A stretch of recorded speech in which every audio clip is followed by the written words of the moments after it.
Madame, monsieur, bien le bonsoir et bienvenue au journal sur Equinox Télévision à la une de l'actualité ce soir. Joyeux anniversaire, monsieur le président de la République. Il y a 31 ans, Paul Biya accédait au pouvoir et autour du gâteau, des économistes évoquent le goût amer laissé par la crise économique par la crise économique des années 80-90. Les jeunes dénoncent quant à eux le chômage et les vieux se souviennent de cette date historique. Les hommes politiques, quant à eux, dressent le bilan. Ce sera en deuxième partie de ce journal. À 90 minutes du mondial 2014, les techniciens de football apprécient les 25 appelés par Volker Finke. Et pour le technicien de football, ancien entraîneur des Lions indomptables du Cameroun, Goya Ukwam, les Lions ont toutes les chances de se retrouver au Brésil 2014. Madame, c'est tout pour le sommaire. On se retrouve dans un instant pour les développements.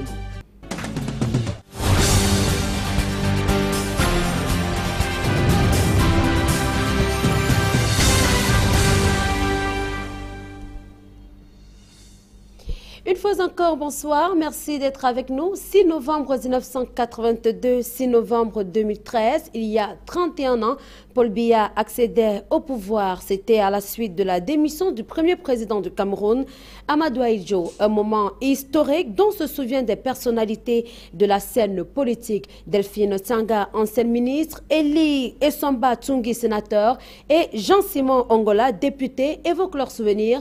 C'est avec nos reporters Élisée Bogba et Yannick Bazoua. 2 novembre 1982, Amadou Ahidjo annonce sa démission de la présidence de la République du Cameroun.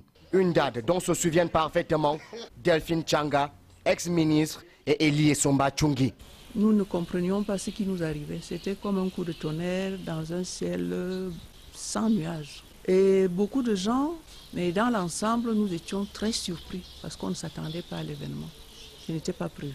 Une démission du président Ahidjo qui faisait officiellement de Paul Biya le deuxième président du Cameroun le 6 novembre 1982. J'ai suivi le premier discours du président Biya et je crois que cet homme qui est un esthète, c'est certainement l'un des plus beaux discours qu'il ait rédigé lui-même. Même la jeune génération n'est pas prête à oublier cette attenance. En 1982, le discours fondateur de la vision du président Paul Biya, c'était rigueur et moralisation. 30 ans après, nous sommes revenus sur ces fondamentaux. 31 ans plus tard, si on se félicite de l'avancée de la démocratie et du maintien de la paix au Cameroun, Delphine Tsanga critique tout de même la multiplicité des partis politiques. J'estime que ce multipartisme n'est pas fait d'une façon intelligente parce que nous avons une prolifération de partis. Ce n'est pas nécessaire d'avoir 300 partis dans un pays de 20 000 habitants. Moi, je me trouve ridicule avec 300 partis parce que quand on m'annonce que nous avons 300 partis, je me trouve vraiment ridicule. Ceci étant, au niveau social, les Camerounais font toujours face aux problèmes d'eau, d'électricité, de routes, d'hôpitaux, etc. Pendant que d'aucuns jubilent de cette 31e année de Paul Biya à la tête de l'État, d'autres par contre appellent à l'alternance politique. Mais au-delà de la...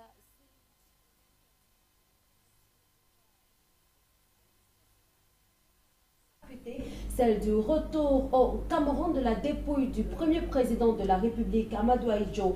Et c'est sur ce front que se lance le cardinal Christian Toumi, le professeur Maurice Kamto, le politologue Mathias Eric Owonangini, entre autres. Ces personnalités et bien d'autres de la société civile vont animer en février 2014 une conférence aux allures d'hommage à l'endroit du tout premier président de l'État camerounais. Annonce a été faite hier à Yaoundé au cours d'une conférence de presse. Élisée Bogba et Marcelin Gansop. Pas moins qu'une conférence célébration pour évoquer la mémoire du feu président Amadou Ahidjo et réclamer le retour de sa dépouille au pays natal. L'idée est portée par des figures connues de la scène politique et de la société civile. Le cardinal Christian Toumi, le professeur Maurice Kamto, maître Bernard Mouna, le docteur Adamou Damdjoya, maître Alice Kom, le docteur Eric Mathias Owonangini, pour ne citer que ces quelques figures. Les Camerounais doivent se sentir honteux comme citoyens de constater que depuis 25 ans, le corps de celui qui a lu la déclaration d'indépendance de la République du Cameroun gît dans la broussaille à Dakar. Il y a eu 25 ans d'atermoiement, de tergiversation, c'est 25 ans d'échec. Maintenant, comme citoyens, nous comptons mettre un peu plus de pression.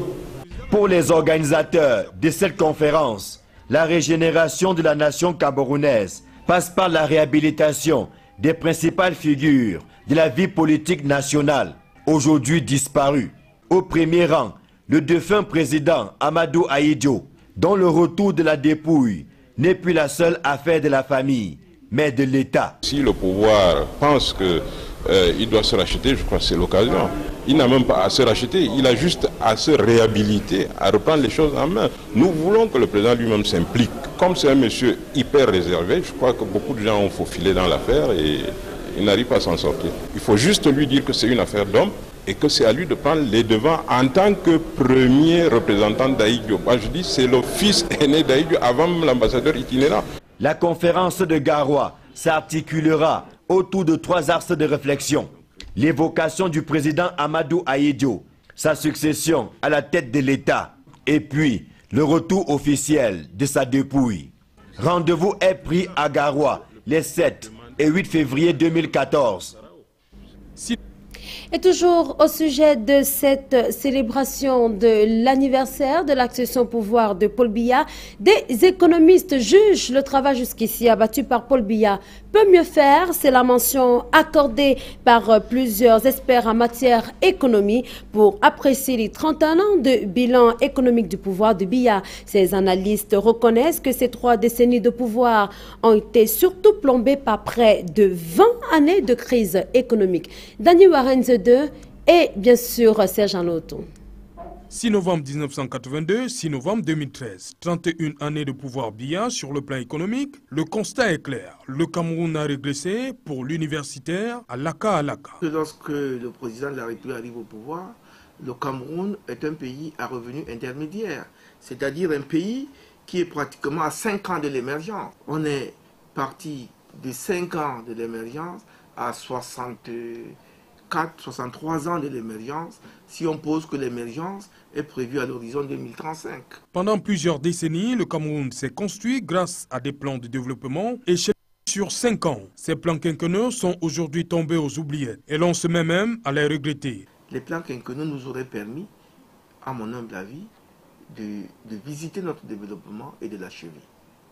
Malheureusement, il faudrait voir comment est-ce qu'on peut faire pour revenir au système des plans quinquennaux qui devrait être appuyé sur la procédure des budgets programmes. Le Cameroun, longtemps considéré comme locomotive de la sous-région Afrique centrale, sur divers plans, voit aujourd'hui sa position contestée par des pays qui émergent actuellement et non pas dans un lointain horizon. Le développement à travers ces indices reste pratique, reconnaît l'expert. Le nombre de grues perchées sur les toits des villes, on sent que ça vit, ça crée de l'emploi, ça crée des infrastructures. Le nombre et la qualité des routes bitumées qui permettent une circulation fluide pour que l'économie roule ou à vitesse élevée. C'est la qualité des soins dans les hôpitaux et la quantité de ces hôpitaux. Pour aspirer à mieux, le Cameroun doit se faire violence en mettant en application 2 méthodes essentielles. La non-signature des accords de partenariat économique. Vous ne pouvez pas développer un pays si vous n'avez pas de monnaie. Parce que la monnaie est le facteur essentiel qui permet les échanges entre des individus. Et vous devez être à mesure de maîtriser votre monnaie. Le Cameroun d'avant 2035, Dr Alaka, présente-t-il tous les indices pratiques de développement ou encore est-il prêt à mettre en application les 2 méthodes suscitées? Oh, j'en doute, hein. Les jeunes dressent également leur bilan. La génération Biya souffle le chaud et le froid. Nés après l'accession au pouvoir de Paul Biya se disent tous butés à un système qui favorise l'éducation et la formation, mais qui malheureusement n'offre pas beaucoup d'opportunités d'emploi. Ces jeunes ont été rencontrés par nos reporters Daniel Warenze 2 et Serge Anoto. Et si le parcours d'un jeune diplômé de la génération Biya vous était compté? À l'esplanade des services du gouverneur, ces jeunes nés après l'accession de Paul Biya au pouvoir veulent accéder au corps de la douane camerounaise. Thierry, 26 ans et étudiant en Master 1 à l'Université de Douala, a jeté son dévolu sur le concours des brigadiers de douane. Niveau requis, BEPC. Et pourquoi donc? C'est pour maximiser les chances. Puisque j'ai fait l'INJS, je n'ai pas eu. Et vu la complexité du travail, je crois qu'au niveau BPC, je pourrais m'en sortir avant de voir s'il y aura des concours à l'intérieur. Ils viennent de partout, ces jeunes, la génération BIA, qui depuis quelques jours envahissent la cour des services du gouverneur de la région du littoral. Ces visiteurs d'un autre genre, de Joseph Betty-Assomo, ont même contribué pour certains à la démographie galopante du Cameroun. En même temps, ils ne demandent qu'à être insérés dans la société. Je suis une mère d'un enfant, j'ai décidé de faire le concours des brigadiers de douane. Je suis encore à l'école. Première, en classe de première. Je suis une femme mariée, déjà mariée. Et il faut bien joindre les deux pour parvenir à joindre les deux pour un enfant. Pas facile d'y arriver, car il faut faire le pied de grue dans les jardins de Joseph Betty-Assomo. Et ce ne sont pas ces hommes en uniforme qui facilitent la tâche à ces milliers de douaniers potentiels.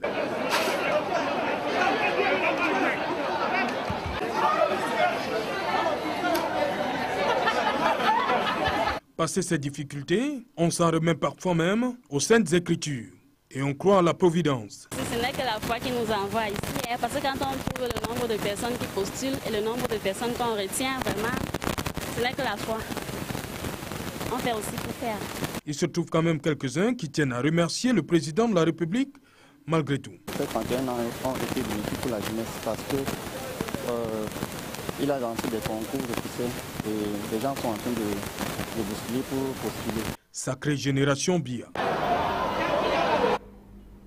Et du bilan de ces 31 ans de pouvoir, nous en reparlerons encore tout à l'heure dans le cadre de la deuxième partie de ce journal avec nos invités. En politique, contentieux post-électoral des élections municipales du 30 septembre dernier, la Chambre administrative de la Cour suprême continue de vider sa saisine sur la soixantaine de recours déjà examinés jusqu'ici. Tous ont été rejetés. La nuit s'annonce encore longue pour les magistrats de cette juridiction ainsi que les requérants qui souhaitent pour l'essentiel l'annulation des élections dans plusieurs circonscriptions électorales à travers le pays.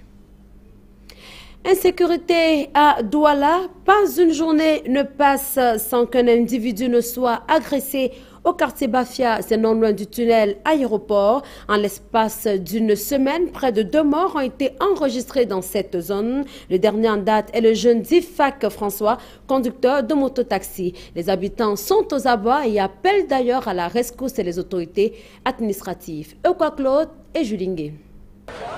C'est dans cette broussaille du quartier Bafia que le corps sans vie de Zifak François, conducteur de mototaxi, a été découvert ligoté et présentant des coups de poignard. Les populations affirment qu'il ne s'agit que d'une victime de plus.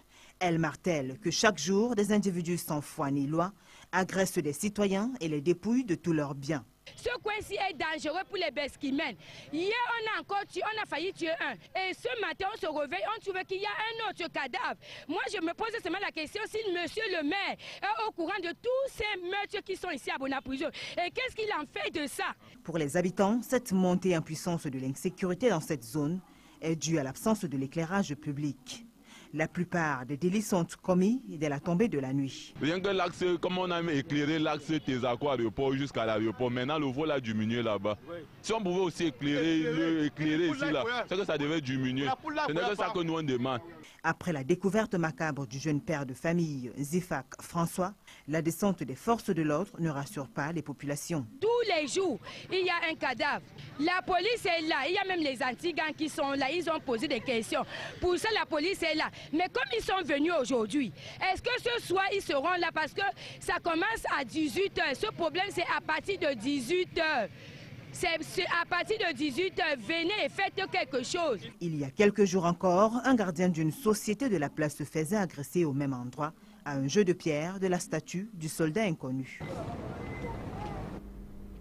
Eh bien, ceux qui transitent entre Douala et Yaoundé connaissent bien les embouteillages qui sont enregistrés à la pénétrante est de la ville de Douala. C'est qu'il y a une difficile entente entre les responsables de la station de pesage de Dibamba à Yassa et les transporteurs qui traversent ce poste de contrôle. Les transporteurs dénoncent le laxisme des responsables de cette station, alors que ces derniers parlent de l'incivisme des chauffeurs de camions qui veulent évoluer à marge de la réglementation. Aïe Cyril. La plaque de pesée de la station de pesage de Dibamba à Douala. C'est elle qui sert à traquer les véhicules en surcharge qui traversent ce poste de contrôle. Lorsque vous dépassez 14 tonnes, vous êtes déjà en surcharge. Si vous avez un double essieu, ce qu'on va appeler tandem, vous ne devez pas dépasser 22 tonnes. Si vous avez un tridem, vous ne devez pas dépasser 27 plus 1 tonne, c'est-à-dire 28. Alors, si c'est 4 essieux, un groupe de 4 essieux, vous ne devez pas dépasser 32 tonnes. C'est ça les marges en termes de charge. Lorsque vous avez débordé ces marges-là, vous êtes déjà en état de surcharge. Le travail ici n'est pas aussi facile qu'on l'imagine. Transporteurs et personnel de la station entretiennent des rapports plutôt houleux. Comme là à 18h, pour quitter ici à 4h le matin, 3h le matin, 2 jours. Quitter. On ne sait pas qu'est-ce qui se passe ici au pont parce que tu vas parler à qui, tu parles, on te répond, on ne te dit rien. Il tape la machine, A, il attend, 2, il attend. On est là, on patiente. C'est donc cela la pomme de discorde, celle qui entraîne des conséquences fâcheuses. Il y a des moments où les camions font 3 jours, comme la semaine passée, de mardi à samedi. Les camions font 3 jours sans passer au pont parce que parfois certains camions arrivaient, on les faisait passer parce que c'était bloqué partout, il n'y avait pas moyen. Au contraire des transporteurs qui égrènent un chapelet de récrimination, les responsables de la station de pesage de Dibamba égrènent plutôt un chapelet de services rendus à la régulière. Généralement, ils n'arrivent pas à disposer bien leurs marchandises sur le véhicule. Ça fait qu'ils sont surpris par le type de surcharge qu'ils ont ici. Et parfois, c'est des montants très élevés. Dans ce jeu de cache-cache finalement, chacune des parties trouve en l'autre le bouc émissaire. Pour les transporteurs, ça dépend des gens de pont parce que puisqu'ils ne nous trouvent pas. Donc quand tu leur poses la question, on te regarde même, on ne sait même pas d'où tu sors. Et pour la station de pesage, les transporteurs sont le problème. Au-delà des divergences, les deux parties sont au moins d'accord sur un point, à savoir... Chacun discute pour passer, là ça crée des embouteillages partout. Il faut qu'on fasse un deuxième pont là. Ça sera fait, c'est suffisamment avancé, le projet est avancé. En attendant, c'est la circulation à l'entrée de la ville de Douala, au départ de Yaoundé, qui en souffre. La guerre contre les églises dites de réveil reprend droit de cité. Les sous-préfets des arrondissements de la ville de Douala disposent d'1 mois pour recenser ces églises qui ont brisé leur scellé après la fermeture. C'est le délai qui leur a été accordé par la préfecture du département du Vouré ce jour au cours d'une rencontre. Ces sous-commissions doivent en outre vérifier le niveau de formation pastorale des pasteurs de ces églises. Jean-Johnny Peck et Étienne Pascal Azegue. La croisade contre les églises réveillées qui fonctionnent sans autorisation va reprendre de plus belle dans la ville de Douala. Cette action est la résultante de nombreuses plaintes déposées auprès des services du préfet du Vouri. Ces églises et parfois leurs responsables sont accusés de séquestration, de nuisances sonores et même de détournement de personnes, comme cela est le cas au quartier Ngodi. Le délégué départemental de l'environnement qui se plaint du détournement de mentalité de sa fille unique, inspecteur de police principal du 3e grade, qui se plaint de l'église de nom inconnu au quartier Ngodi, d'avoir détourné la mentalité de sa fille.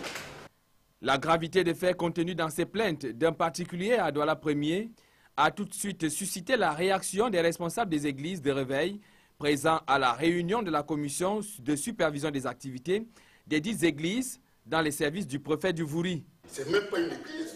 C'est un domicile. Elle est dans ce lieu, les gens y vont. Un pasteur qui se dit suiveur de Jésus-Christ, disciple de Jésus-Christ, ne devrait pas avoir des comportements qui vont dans le sens de séquestrer les épouses ou les enfants de quelqu'un. C'est au total 7 plaintes qui ont été enregistrées contre les activités des églises de réveil dans les arrondissements de Douala 1er, Douala 2e et Douala 5e. Les sous-préfets, qui sont à la tête des sous-commissions mises sous pied il y a quelques mois par le préfet du Vouri, ont ainsi été chargés des missions suivantes lors de cette rencontre. Vérifier et recenser toutes les églises qui ont des dossiers au niveau du MINEF ou non. Recenser le cas de scellés brisés, les conséquences nous tous en connaissons. Vérifier le niveau de formation pastorale de chaque promoteur. Très important. Les sous-commissions, constituées du sous-préfet et de 3 responsables des églises de réveil dans chaque arrondissement, ont ainsi un mois à compter de ce 6 novembre pour rendre leur copie. Pourtant, à mal de renommée, le Sénagès fait courir du monde. Plus de 700 jeunes frappent aux portes du Centre national de la jeunesse et des sports. Alors qu'ils passent les épreuves physiques, les candidats donnent l'occasion de s'interroger sur les débouchés qu'offre cette institution. Romion Banga et Étienne Pascal Azug, une fois de plus. Ces candidats des deux sexes sont âgés entre 17 et 32 ans. Ils ont tous pour ambition de braver les épreuves sportives auxquelles ils sont soumis pour faire partie des 300 recrues du Centre national de la jeunesse et des sports. 4 disciplines sportives sont ainsi retenues ici au centre de composition de l'Université de Douala. Il s'agit du saut en hauteur, du saut en longueur, de la course et du sport collectif. Entre maîtres d'éducation physique et sportive et instituteur principal de jeunesse et d'animation, le choix des candidats de ces filières a été influencé par les aspirations personnelles. J'ai opté pour cette option parce que d'abord, je suis titulaire d'un baccalauréat et on fait cette option avec un baccalauréat. Et déjà, c'est pour le sport, je suis plus sportif. Il y a la division des sportifs et la division de Star Division pour les conseillers. Avec, si je réussis à ce concours, je pourrais travailler dans des collèges. C'est un domaine qui concerne la jeunesse. Et la jeunesse est la base du développement du Cameroun. À partir de la jeunesse, en travaillant avec la jeunesse, on doit les sensibiliser, on doit les former et là les adapter à un service précis, le sport et l'éducation. Au terme de 2 ans de formation, les candidats titulaires du diplôme de maître de professeur d'éducation physique et sportive ou encore d'instituteur principal de jeunesse et d'animation sont appelés à servir dans la fonction publique. Oui, naturellement, ils travaillent dans des centres d'instruction physique et d'éducation physique. C'est-à-dire que, bon, après leur intégration à la fonction publique, ils sont, n'est-ce pas, affectés au niveau des départements ministériels qui vont les déployer, soit au ministère des Sports et Éducation physique, soit au ministère de la Jeunesse. Les centres nationaux de jeunesse et de sport ont pour mission d'assurer la formation, le perfectionnement, le recyclage et la spécialisation des différents candidats.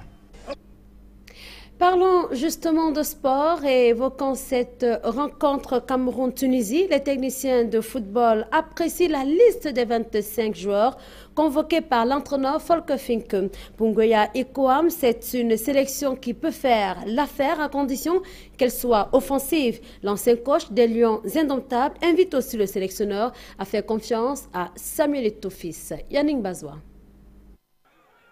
C'est une liste de 25 joueurs qui vient d'être rendue publique par le sélectionneur national Volker Finke. Une sélection qu'apprécie à sa juste valeur l'ex-entraîneur adjoint des Lions indomptables, Ngoya Ikoam. Il est mieux placé que quiconque pour suivre les joueurs en ce moment, pour savoir qui est en forme, qui a fait son dernier match en club.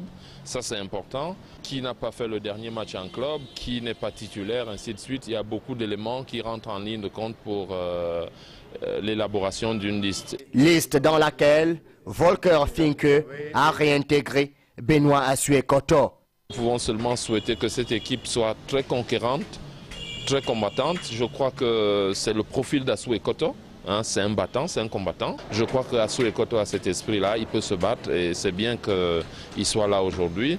Pour une possible victoire le 17 novembre prochain, Ngoya Ikoam pense que le Cameroun devra être plus offensif. Pour bien jouer ce match, il faut avoir une équipe assez offensive parce que la meilleure défense, comme on le dit, c'est parfois l'attaque. Hein, donc une équipe qui ne laisse pas, qui ne subit pas le match. Il faut également qu'on soit très vigilant dès le début de la rencontre parce que les autres ayant eu 4-5 occasions de but dès le début de la rencontre ont certainement aujourd'hui suffisamment travailler pour que ces occasions-là aillent au fond des filets. Ngoya Ekwam recommande par ailleurs à l'entraîneur des Lions Indomptables de faire confiance au capitaine Samuel Eto'o-Fils. Lance un appel à l'entraîneur de bien parler avec son capitaine, de tout faire pour que celui-ci prenne la grande responsabilité de conduire l'équipe, et de donner confiance à ce capitaine-là. Rendez-vous donc pour le 17 novembre prochain, jour où les Camerounais arracheront ou non leur ticket pour la samba brésilienne de 2014. Et je vous invite à présent à nous retrouver dans le cadre de la deuxième partie de ce journal. Nous vous l'avons dit plus haut, nous évoquons avec nos invités 31 ans de pouvoir du président Paul Biya. Tout de suite.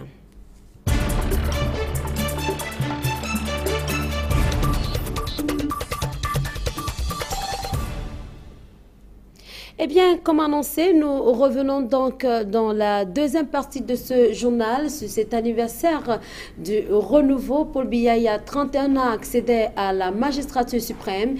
Quel est le bilan à faire? C'est ce que tenteront également de dresser nos invités ce soir. Anselme Kelba, bonsoir. Bonsoir Sandrine. Vous êtes responsable de la commission communale du RDPC, Douala Premier. C'est bien ça. C'est bien cela. Et bien d'autres casquettes encore, autant que vous vous en portez. Le président exécutif de la Camerounaise des PME, CIPME, Sandrine. Bonsoir également Michel Ndoki. Bonsoir. Vous êtes militant du Cameroun People's Party, le CPP. Merci d'être avec nous et d'avoir accepté cette invitation. Merci pour l'invitation. Alors, Ansem Kenva, 31 ans de renouveau, c'est un chiffre qui vous parle? C'est la fête, Sandrine. Les Camerounais du nord au sud, de l'est à l'ouest, voire de la diaspora, doivent fêter. 31 ans n'est pas 31 jours. 31 ans où notre champion, son Excellence, M. Paul Biya, président de la République du Cameroun, président de tous les Camerounais, a œuvré, a mis tout en œuvre pour que le Cameroun se trouve là où nous sommes en ce moment, c'est-à-dire en route pour l'émergence. Il faut rappeler que nous avons connu des turbulences pendant 2 décennies, comme vous l'avez dit, en prélude de votre journal, où, avec beaucoup de tact, de finesse, il a su, comme ça, manœuvrer pour qu'on atteigne également ce fameux point d'ajustement structurel qui a permis d'ambitionner un programme dont nous sommes en pleine réalisation. On pourra en parler, chère Sandrine. On reviendra donc dans un instant sur le programme et les réalisations de Paul Biya dont vous parlez. Eh bien, 31 ans, Michel Ndoki. Oui, c'est la fête, oui, certainement, pour le président Paul Biya. Ça, je n'ai aucun doute là-dessus. Effectivement, 31 ans, ce n'est pas 31 jours. Est-ce que c'est la fête pour les Camerounais? Je suis beaucoup plus réservée sur la question, bien entendu. Nous parlons de route vers l'émergence et je lisais les journaux il y a quelques jours. Nous avons reculé de manière significative dans le classement international de Doing Business. Ça veut dire que les investisseurs ont moins intérêt à venir ici que l'année dernière et ça ne s'est pas amélioré dans les dernières années. Donc, je ne sais pas bien comment est-ce qu'on va aller vers cette émergence. En tout cas, aujourd'hui, il ne me semble pas que les 20 autres millions que nous sommes aient le cœur à la fête aujourd'hui. Alors, vous émettez des réserves pratiquement sur ces 31 ans. Qu'est-ce qui fait problème selon vous? Je dirais que pour moi, ce qui fait problème, c'est que nous en sommes à être à la recherche des choses basiques que l'on peut attendre quand on est dans une société civilisée. Nous sommes à la recherche de possibilités d'emploi, nous sommes à la recherche de services de santé qui soient acceptables, nous sommes à la recherche d'infrastructures scolaires qui puissent accueillir nos enfants dans des conditions décentes, nous sommes à la recherche de routes élémentaires, pendant que dans les autres pays du monde, on fait des recherches pour aller sur la Lune, on parle de construire de nouvelles villes, on parle de développement, on parle de développement différent. C'est-à-dire que nous sommes tellement en retard par rapport au reste du monde que, encore une fois, je ne crois pas que les Camerounais aient le cœur à la fête. Alors, des réalisations, vous en parlez tout à l'heure, Anselme Kenva et Madame Michel Ndoki estiment qu'il y a beaucoup à faire, notamment sur le point de vue infrastructurel. C'est évident. Nous ne sommes pas là pour s'auto-congratuler. Les faits parlent d'eux-mêmes. Je tiens à rappeler, chère Sandrine, qu'aujourd'hui au Cameroun, nous voyons tout ce qui est comme énergie. Regardons là où nous partons. Comparaison des paraisons, nous sommes un pays assez difficile de par sa diversité et avec effectivement toutes les pesanteurs, j'aime toujours le dire, qui ont plombé effectivement ce début de mandat. Mais au jour d'aujourd'hui, nous sommes tous d'accord qu'il n'y a pas quelques jours, on mettait sur orbite la Chambre haute, qui sont des instruments politiques, comme ça, pour essayer de peser sur l'implémentation de l'économie. Et lorsqu'on parle d'économie aujourd'hui, je tiens à rappeler simplement que le Cameroun compte 104 000 entreprises, nous avons 400 000 dans l'informel, et je tiens à rappeler que toutes les actions sont menées, sont, je vais dire comment, conjuguées pour qu'effectivement le plein emploi dont Michel disait si bien tantôt puisse voir. Il n'y a pas une semaine, le GICAM, pour citer au moins cette organisation concert du patronat camerounais, a réussi comme ça à mettre 50 milliards, je dis bien 50 milliards, à la disposition des PMI qui, pour peu qu'ils soient coachés, peuvent avoir accès. Car n'oublions pas que lorsqu'elle parle d'emploi, l'emploi c'est l'entreprise. Mais vous parlez de 104 000 entreprises. On a vu tout à l'heure en image des jeunes qui pratiquement se sont massés au service du gouverneur à la recherche de l'emploi, à la recherche des concours et autres. Cela veut peut-être dire qu'il y a un problème quelque part. Non, en tant qu'opérationnel, je tiens à rappeler toujours que nous avons eu des pesanteurs. Et qu'en ce moment, il n'y a pas une semaine, on a donné les possibilités, puisque le frein premier des entreprises, donc le gros des entreprises nationales, c'était l'accès au crédit. Aujourd'hui, après avoir, pour utiliser le terme d'un de mes vice-présidents, blablaté sur les plateaux de télévision, le gouvernement nous a compris. Et à travers les organisations patronales, pour ne pas citer le mec, le GICAM, on se retrouve aujourd'hui en plein dedans. Donc, ces jeunes, je peux leur dire, à l'occasion de cette fête, qu'ils peuvent prendre leur mal en patience, parce que nous sommes convaincus qu'à partir du moment où nous aurons les ressources, nous, opérationnelles, on pourra comme ça leur donner des possibilités de pouvoir nous rejoindre. L'adéquation formation-emploi, il y a encore moins d'une semaine,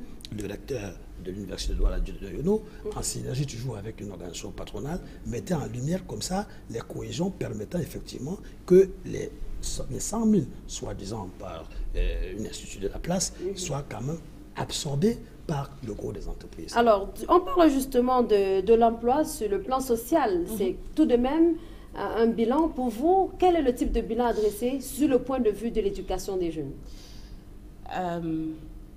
Je suis très contente que sur ce point, monsieur ait parlé de l'université, de la rencontre entre l'université et le groupement patronal qu'est le GICAM, pour ne pas le citer. Il se trouve que c'est un thème auquel j'ai pu m'intéresser un petit peu, puisque je suis le secrétaire général du centre d'arbitrage du GICAM. Alors, on parle là de deux initiatives qui sont les initiatives du secteur privé. Et pour moi, cela indique que l'État a failli. Ce n'est pas la responsabilité du secteur privé de faire en sorte que l'on aille vers le plein emploi. Monsieur l'a dit très bien, c'est la responsabilité de l'État. Et aujourd'hui, un groupement d'entreprises se trouve obligé d'aller voir les banques pour dire est-ce que vous ne pouvez pas mettre quelque chose à la disposition des entrepreneurs pour booster l'économie? Est-ce que vous ne pouvez pas vous rapprocher directement de l'université pour voir pourquoi il y a tellement de jeunes qui sont formés mais qui n'ont pas accès à un emploi décent?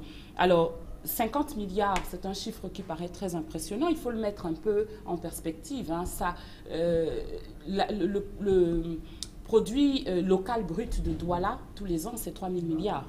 Donc, quand on glose sur 50 milliards qui sont mis à la disposition des entreprises, il faut bien imaginer, quand vous voyez l'état de Douala aujourd'hui, ce que ça risque de produire comme changement sur notre économie. En ce qui concerne la formation, un des intervenants au cours de cet événement a dit qu'en tout état de cause, il est inutile d'envisager la question d'un rapprochement ou d'une adéquation entre la formation et le monde de l'emploi des entreprises tel qu'il est aujourd'hui s'il n'y a pas une stratégie sérieuse pour booster l'industrialisation de ce pays.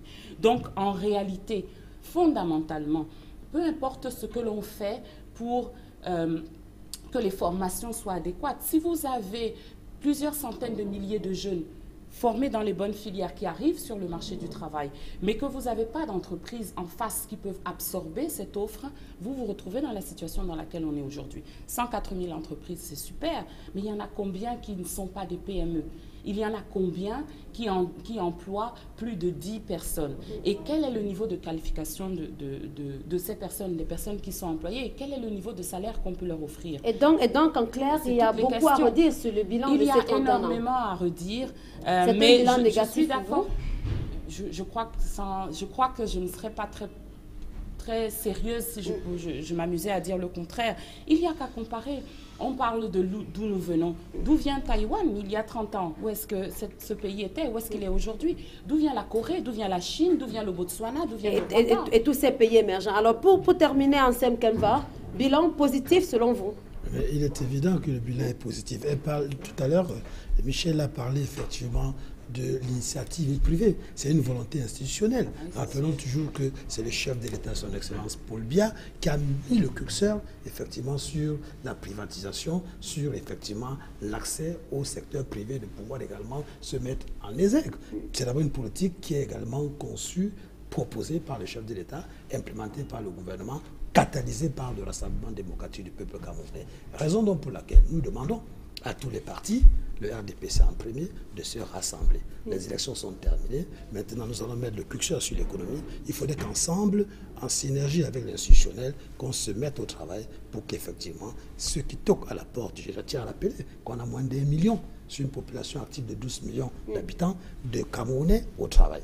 Mais il est l'heure, je dis assez merci que Michel puisse il est l'heure de revoir un tout petit peu. Pas de revoir, il est l'heure qu'on crée des synergies afin qu'ensemble, les faiblesses, nous avons beaucoup de faiblesses, qu'on puisse également sous-peser, voir comment ensemble... Pour que ces faiblesses deviennent des forces. Des forces, tout simplement. Merci à vous, Anselme Kemba, d'avoir accepté cette invitation. Bonne fête à tous les Camerounais et surtout une pensée pour le président Paul Biya. Merci également à vous, Michel Doki, d'avoir été là et d'avoir surtout accepté cette invitation. Merci pour cette invitation. Merci également à vous, madame, monsieur, d'avoir suivi ce journal sur Equinox Télévision. Je vous invite à ne pas quitter cette antenne dans un instant seulement. Vous retrouverez la toute première édition de l'émission intitulée 237, le débat avec Fénelon Mabsen. Quant à moi, je donne rendez-vous demain lorsqu'il sera exactement 20h. Bonsoir.